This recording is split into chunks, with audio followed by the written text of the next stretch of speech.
In the bustling hallways of Crestwood High School, spring was underway. The air carried the warm scent of blooming lilies and the excited chatter of students counting down to their final exams. Two sophomores, Emily and Daniel Garcia, hurried toward room 217 for their English language arts class. Although they came from different backgrounds, Emma's family had emigrated from Taiwan, and Daniel's abuela spoke Spanish at home. They shared the same nervous anticipation. Their teacher, Miss Harper, had announced an oral presentation that would count for 20% of their grade. Emma adjusted her backpack straps, smoothing the creases in her uniform skirt. English, while her favorite subject, sometimes felt like a puzzle missing pieces. She loved discovering new idioms and unraveling Shakespearean metaphors, but speaking aloud in front of classmates made her heart race. Daniel chuckled beside her, slapping the side of his knee. "Relax," he teased gently. "You always ace the vocabulary quizzes. The presentation will be a breeze." "Easy for you to say," Emma replied, her cheeks already pink. Daniel had grown up watching English language cartoons and reading Marvel comics. He seemed to soak up new words by osmosis. Emma envied his unself-conscious accent, though her own pronunciation had improved dramatically since freshman year. "But when I open my mouth, I'll sound like a robot missing its power button." Daniel grinned. "Then I'll carry the power cable." He nudged her playfully, and they slipped into the classroom just as Miss Harper called the roll. Their seats sat side by side near a bay window overlooking the school's grassy quad. Before Emma could spiral into anxiety, Miss Harper tapped her clipboard. "Today, we continue our reading circle with The Secret Garden. Then you'll have time to rehearse your presentations in pairs." She smiled warmly, aware of the trembling energy in her students. "Remember, the goal isn't perfection. It's communication, speaking clearly, supporting each other, and enjoying the process." The class launched into a lively discussion of Mary Lennox's first discoveries in the garden. Emma read aloud, her voice steadying as she described the tangle of vines and the chirping robins. Daniel followed, his tone animated, eyes bright. He even attempted a British accent for the character of Dickon. Laughter rippled through the room. Emma felt the tension ease.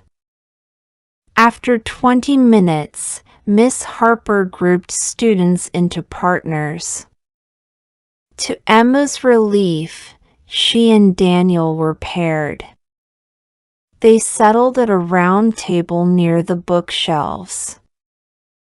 Emma opened her notebook to the outline she had drafted: introduction, 3 supporting points, conclusion. Daniel pulled out index cards scrawled with cue words: practice, confidence, joy. Their project was to share a personal story about how practicing English had shaped their lives. Emma cleared her throat and began, "When I first moved to South Pasadena, I didn't know anyone. I would hide behind my mother's coat in the grocery store, too embarrassed to say hello. Then my cousin gave me a book of fairy tales. just simple stories. I read them every night. Daniel nodded, prompting, and how did reading help? Emma's eyes sparkled as memories surfaced. Reading made the world feel less lonely. I saw words come alive on the page, and I realized I could write my own stories, tell my own jokes. One day, I read aloud to my little sister, and she laughed at my voice for the wolf in Little Red Riding Hood. I thought I'd die of embarrassment, but her giggles made me proud. Daniel leaned forward. That's brilliant. I'll start my turn. He cleared his throat in mock solemnity. Growing up in East LA, English came from the TV. Every night, I'd watch Fresh Prince of Bel-Air. Will Smith taught me slang before school. But speaking in class? That was torture until Coach Martinez signed me up for the debate team. Emma laughed. Debate? You hate public speaking. Daniel shrugged. I hated it until I won my first round. Standing there, fast talking about school uniforms, I felt unstoppable. My teammates cheered, and I realized that English wasn't just grammar drills, it was persuasion, it was performance. They practiced back and forth, timing each other with their phones. Miss Harper circulated, offering gentle feedback. Emma, try projecting a bit more. Imagine you're telling your story to a friend in the cafeteria. Daniel, that cliffhanger about the debate win is great. Lean into the suspense. By the end of class, Emma and Daniel had run through their presentations 4 times. Emma's confidence grew. She smiled instead of frowning at unfamiliar words, and Daniel experimented with pacing, slowing down to let emphasis land. When Miss Harper rang the bell, signaling the end of the period, Emma closed her notebook with a satisfied sigh. That evening, Emma practiced reading aloud in her room.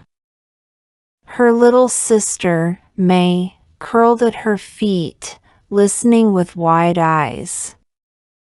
Emma's voice, confident now, carried the tale of gardens blooming and children transformed.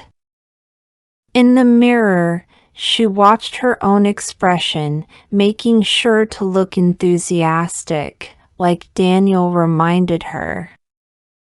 Afterward, May hugged her and said, "You're like a real actress, Emma." Across town, Daniel sat at his desk, recording himself on his phone. He played back the recording, critiquing his own pronunciation, his pauses. He stopped where he stumbled on unforgettable and tried again until the words sounded as smooth as rolling water. He even danced in sync with the words, bouncing on his toes, because he believed the energy would translate through his voice. 2 days later, it was Emma and Daniel's turn to present. The classroom felt electric. Some students bit nails, others tapped pencils. Miss Harper dimmed the lights and plugged in a small speaker. Emma stood, took a deep breath, and launched into her story. Her voice, clear and enthusiastic, painted vivid scenes of grocery aisles, midnight fairy tales, and her sister's laughter. She looked at the audience, smiled, and felt a thrill when they nodded, hanging on every word. When she finished, soft applause broke out. Emma exhaled and sat, heart still pounding but triumphant. Then Daniel rose, grinning. He began with his Fresh Prince anecdote, weaving humor and tension as he described his debate triumph. He timed his jokes perfectly, and the class erupted in laughter when he imitated Coach Martinez's booming "Speak up, Nina." His conclusion about how debate shaped his voice and gave him a sense of belonging drew genuine applause and even a few cheers. Miss Harper stood, clapping. "That was outstanding. Both of you showed growth, enthusiasm, and excellent command of language. Well done." Over the next weeks, the reading circle turned to other novels: To Kill a Mockingbird, The Hobbit, The Diary of Anne Frank. Emma and Daniel continued to meet, trading tips. Emma taught Daniel certain Chinese-rooted expressions that had sneaked into his essays. Daniel coached Emma on American idioms and phrasal verbs she found tricky. They formed a micro-reading club. 3 other classmates joined, and soon they met in the library every Wednesday after school. Their group began with shared readings, each member taking a chapter to read aloud, then discussing vocabulary and themes. They played word games, acted out scenes, and even filmed short skits. One week, they transformed Scout Finch's trial scene into a mock courtroom, complete with improvised costumes made of classroom supplies. Daniel argued as Atticus, Emma narrated, and their friends swapped roles. Through these activities, shy voices blossomed into confident speakers. Meanwhile, Emma and Daniel's friendship deepened beyond English practice. They studied together for biology quizzes, exchanged playlists of English songs, and debated pizza toppings at the local cafe. They laughed at each other's puns and commiserated over pop quizzes. Their favorite routine: Thursday mornings, they arrived early to the school foyer and greeted arriving students in English with cheerful "good morning" calls, practicing intonation and brightness. By the time spring break arrived, Emma and Daniel looked back on half a school year of progress. Emma no longer hesitated when speaking. She volunteered answers in class and even delivered a short poem she had written to the reading club. Daniel's essays showcased richer vocabulary and better structure, and his pronunciation had become impressively natural.